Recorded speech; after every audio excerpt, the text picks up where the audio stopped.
프리미어리그 8라운드 상승세에 올라와 있는 두 팀이 만났습니다. 바로 리버풀과 첼시입니다.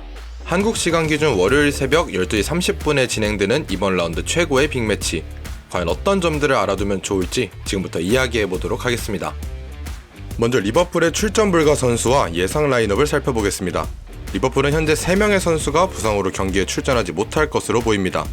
주전급 자원인 알리송이 부상으로 경기에 출전하지 못하고 장기 부상인 하비 엘리엇, 그리고 부상이 의심되는 키에사까지 이번 첼시와의 경기에 나서지 못합니다. 그렇다면 리버풀의 선발 라인업은 어떨까요? 먼저 리버풀의 골키퍼 장갑은 알리송의 부상으로 켈러어가 낄 것 같습니다.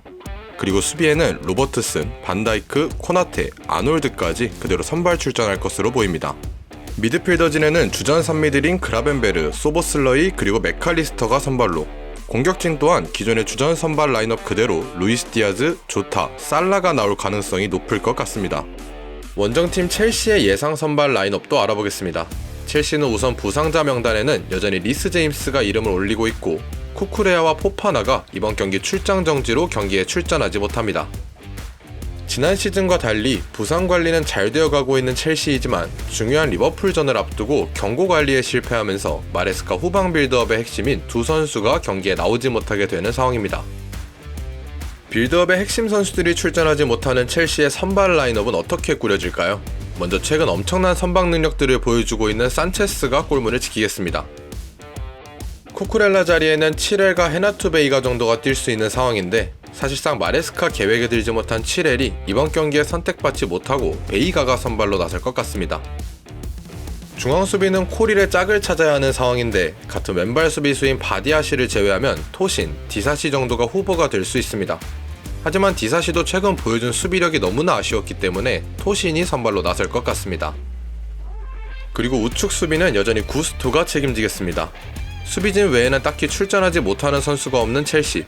중원은 엔조, 카이세도, 파머. 공격진은 그대로 산초, 잭슨, 마두에케가 나올 것 같습니다. 새로 부임한 두 감독 슬롯과 마레스카의 전술의 핵심은 비슷한 듯 다른 색을 가지고 있습니다. 리버풀의 핵심은 강력한 전방 압박, 첼시의 핵심은 후방 빌드업에 있습니다. 그렇기 때문에 이번 경기의 포인트는 아직은 완전하지 못한 첼시의 후방 빌드업이 리버풀의 강한 전방 압박을 이겨낼 수 있는가에 있을 것 같습니다. 첼시가 주로 사용하는 후방 빌드업 형태입니다. 포파나, 코릴, 쿠쿠렐라가 후방에서 백스리를 만들고 구스토와 카이세도가 더블 피벗을 이루면서 빌드업을 실행합니다.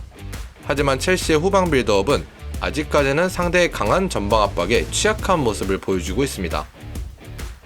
예를 들자면 이런 장면입니다. 첼시가 후방에서 빌드업 하려고 하자 맨시티가 전방 굉장히 높은 위치에서부터 압박을 시도합니다. 그리고 여기서 포파나가 패스할 길이 없자 롱패스를 시도하지만 이 공이 중원에서 끊기며 실점까지 허용합니다. 물론 이 경기는 리그 개막전 경기였고 첼시의 후방 빌드업이 점차 나아지고 있다고는 하지만 아직까지 불안 요소들이 있는 것은 사실입니다. 그리고 후방 빌드업에서 제가 굉장히 중요하다고 생각하는 부분은 바로 수비수들 간의 호흡인데, 첼시는 주전 수비수 2명이 출장 정지로 경기에 나서지 못하는 상황입니다. 포파나도 불안 요소를 가지고 있지만 그를 대신해서 이번 경기에 나설 토신이나 디사시는 더더욱 그렇습니다. 좌측 스토퍼로 경기에 나설 가능성이 높은 베이가는 최근 첼시의 후방 빌드업 과정에서 안정감을 심어주고 있는 것은 사실이지만 어린 나이에 리버풀이라는 강팀을 만나 어떤 모습을 보여줄지 시험대에 오르는 상황입니다. 그렇다면 리버풀의 전방 압박 형태는 어떨까요? 직전 크리스탈 팰리스와의 경기에서 보여준 리버풀의 전방 압박 강도입니다. 골키퍼가 중앙 수비수에게 공을 내어주자 리버풀의 전방 압박이 시작됩니다. 여기서 미드필더에게 공이 투입되자 리버풀은 순간적으로 더 빠르고 강한 압박을 실행합니다. 수적으로만 보아도 후방의 크리스탈 팰리스 선수 5명이 빌드업에 관여할 수 있는 상황이 만들어지자 리버풀 또한 5명의 선수가 거의 1대1 대인마크처럼 압박을 시도하면서 패스길을 차단합니다. 이처럼 리버풀은 상대가 어떤 팀이든 굉장히 높은 위치부터 강하고 에너지 레벨이 높은 압박을 실행할 수 있는 팀입니다. 그리고 이러한 전방 압박이 가장 강한 무기이기도 한 팀이죠. 하지만 마레스카는 라인을 높게 올리고 전방 압박을 강하게 시도했던 비슷한 팀인 브라이튼을 상대로 해법을 찾아내며 대승을 거둔 바 있습니다.